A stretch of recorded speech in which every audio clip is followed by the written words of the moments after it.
ನಾನು ಈ ಸರ್ಕಾರಕ್ಕೆ ಏನಾದರೂ ಮಾನ ಮರ್ಯಾದೆ ಇದ್ರೆ, ನೆನ್ನೆ ಈ ಪದ ಬಳಸ್ತಿಲ್ಲ ನಾನು, ಇವತ್ತು ಈ ಸರ್ಕಾರಕ್ಕೆ ಮಾನ ಮರ್ಯಾದೆ ಇದ್ರೆ, ಈ ದೇವರ ಮೇಲೆ ನಂಬಿಕೆ ಇದ್ರೆ, ಈ ನಟನೆ ಬಿಟ್ಟು ಪಾಪ ಏನು ವಿಧಾನಸೌಧದ ಮುಂದೋಗಿ ಅಲ್ಲಿ ನಮ್ಮ ಕೇಂದ್ರದ ಗೌರವಾನ್ವಿತ ಪ್ರಧಾನಮಂತ್ರಿಗಳು 2014ರಲ್ಲಿ ಪಾರ್ಲಿಮೆಂಟ್ಗೆ ಹೋಗಬೇಕಾದ್ರೆ ಏನೊಂದು ದೇವಸ್ಥಾನ ಅದು ಅಂತಕ್ಕಂಥ ರೀತಿಯಲ್ಲಿ ನಮಸ್ಕಾರ ಮಾಡೋದ್ರು, ಆ ಒಂದು ಪುನರುಚ್ಚಾರ ಮಾಡ್ತಕ್ಕಂಥದ್ದು ನೋಡಿದಾಗ ಏನು ದೊಡ್ಡ ಬದಲಾವಣೆ ಆಗ್ಬಿಟ್ಟಿದೆ ಈ ಮನಸ್ಸಿನಲ್ಲಿ ಅನ್ಕೊಂಡಿದ್ದೆ. ವಿಧಾನಸೌಧದ ಮುಂಭಾಗದಲ್ಲಿ ಕೆಂಗಾಲ್ ಹನುಮಂತನವರು ಕಟ್ಟಿಸಿರ್ತಕ್ಕಂಥ ವಿಧಾನಸೌಧದ ಮುಂಭಾಗದಲ್ಲಿ ಏನು ತಲೆಯನ್ನು ಆ ಮೆಟ್ಲುಗಳ ಮೇಲೆ ಇಟ್ಟು ಏನು ಭಾಳ ಗೌರವ ತೋರಿಸಿದ್ರು.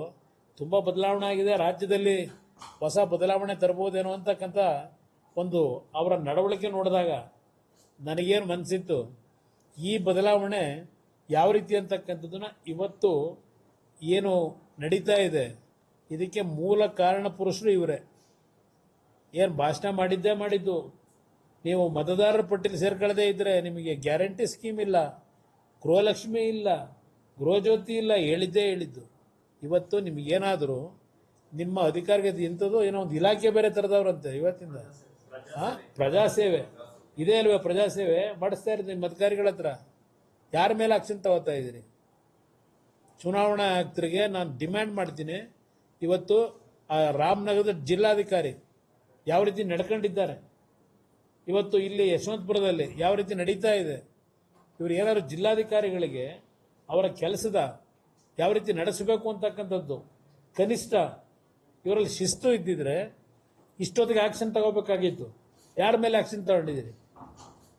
ಇವತ್ತು ವಿಡಿಯೋ ಸಮೇತ ಇವತ್ತು ಅಲ್ಲಿ ನಡೆದಿರ್ತಕ್ಕಂಥದ್ದನ್ನು ಯಶವಂತಪುರದ ಮುಂದೆ ಇಟ್ಟಿದ್ದೇವೆ.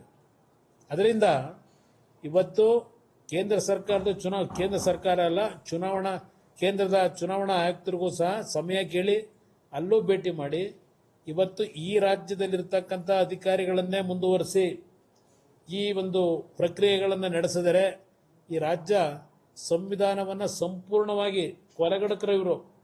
ಬೇರೆಯವ್ರಿಗೆ ಹೇಳ್ತಾರೆ, ಸಂವಿಧಾನದ ಬುಕ್ ಹಿಡ್ಕೊಂಡು ಪ್ರತಿನಿತ್ಯ ಹೇಳ್ತಕ್ಕಂಥವ್ರು ಏನಿದ್ದಾರೆ, ಯಾವ ಸಾಧನೆ ಮಾಡಲಿಕ್ಕೆ ಹೊರಟಿದ್ದೀರಿ ನೀವು ಇವತ್ತು ಈ ಸರ್ಕಾರದಲ್ಲಿ? ಅದರಿಂದ ಇವತ್ತು ನಿಷ್ಪಕ್ಷಪಾತವಾದಂಥ ಒಂದು ಪ್ರಕ್ರಿಯೆಗಳಾಗಬೇಕು ಅಂದರೆ, ಪರಿಷ್ಕರಣಾ ಪಟ್ಟಿ ಆಗಬೇಕು ಅಂತ ಇದ್ದರೆ ಈ ರಾಜ್ಯದಲ್ಲಿರ್ತಕ್ಕಂಥ ಅಧಿಕಾರಿಗಳನ್ನು ಇಟ್ಕೊಂಡು ಇವರ ಯೋಗ್ಯತೆ ನೋಡಿದ್ರೆ ಮಾಡಲಿಕ್ಕೆ ಸಾಧ್ಯ ಇಲ್ಲ. ಇದು ಇವತ್ತು ವೆಸ್ಟ್ ಬೆಂಗಾಲ್ನಲ್ಲಿ ಏನು ಭಾಳ ದೊಡ್ಡ ಮಟ್ಟದಲ್ಲಿ ಚರ್ಚೆ ಮಾಡಿದ್ರಲ್ಲ, ಹಾಗಾಗಿದೆ ಹೀಗಾಗಿದೆ, ಅದಕ್ಕೆ ಬೇರೆಯವ್ರನ್ನ ಡೆಪ್ಯೂಟ್ ಮಾಡೋದಲ್ಲ ಸುಪ್ರೀಂ ಕೋರ್ಟ್ನಿಂದ. ಆ ರೀತಿ ಬಹುಶಃ ಇದು ಬೇರೆ ಒಂದು ಮುಖ್ಯಸ್ಥರುಗಳನ್ನು ತರಬೇಕಾಗ್ತದೆ. ಇದಕ್ಕೆ ನೋಡ್ಕೊಳ್ತಕ್ಕಂಥದ್ದಕ್ಕೆ ಈ ಪ್ರಕ್ರಿಯೆಗಳಿಗೆ ಇದನ್ನು ಡಿಮ್ಯಾಂಡ್ ಮಾಡ್ತಾ ಇದ್ದೇವೆ. ಇವತ್ತು ಸಾಂಕೇತಿಕವಾಗಿ ನಮ್ಮ ಇಲ್ಲಿಯ ರಾಜ್ಯದ ಚುನಾವಣಾ ಆಯುಕ್ತರನ್ನು ಭೇಟಿ ಮಾಡ್ತಾ ಇದ್ದಾರೆ. ಸದ್ಯದಲ್ಲೇ ಕೇಂದ್ರದ ಚುನಾವಣಾ ಆಯುಕ್ತರ ಒಂದು ಭೇಟಿಗೆ ಅವಕಾಶವನ್ನು ಕೇಳಿ ಇದೆಲ್ಲದರ ಮಾಹಿತಿಗಳನ್ನು, ದಾಖಲೆಗಳನ್ನು ಒಳಗೊಂಡಂತೆ ಇವತ್ತು ಈ ಒಂದು ಚುನಾವಣಾ ಆಯುಕ್ತರ ಮುಂದೆ ಇಡಬೇಕು ಅಂತಕ್ಕಂಥದ್ದು ತೀರ್ಮಾನ ಮಾಡಿದ್ದೇವೆ.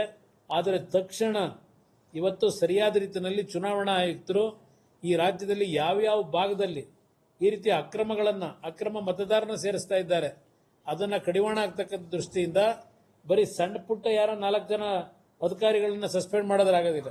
ಜಿಲ್ಲಾಧಿಕಾರಿ ಮಟ್ಟದವ್ರನ್ನೇ ಇವತ್ತೊಂದು 2-3 ಜನನ್ನ ಇವತ್ತು ಈ ಚುನಾವಣಾ ಆಯುಕ್ತರು ಇವ್ರನ್ನ ಸಸ್ಪೆಂಡ್ ಮಾಡ್ತಕ್ಕಂಥದ್ದಕ್ಕೆ ರೆಕಮೆಂಡ್ ಮಾಡಬೇಕು ಅಂತಕ್ಕಂಥದ್ದನ್ನ ಆಗ್ರಹ ಮಾಡ್ತೀನಿ.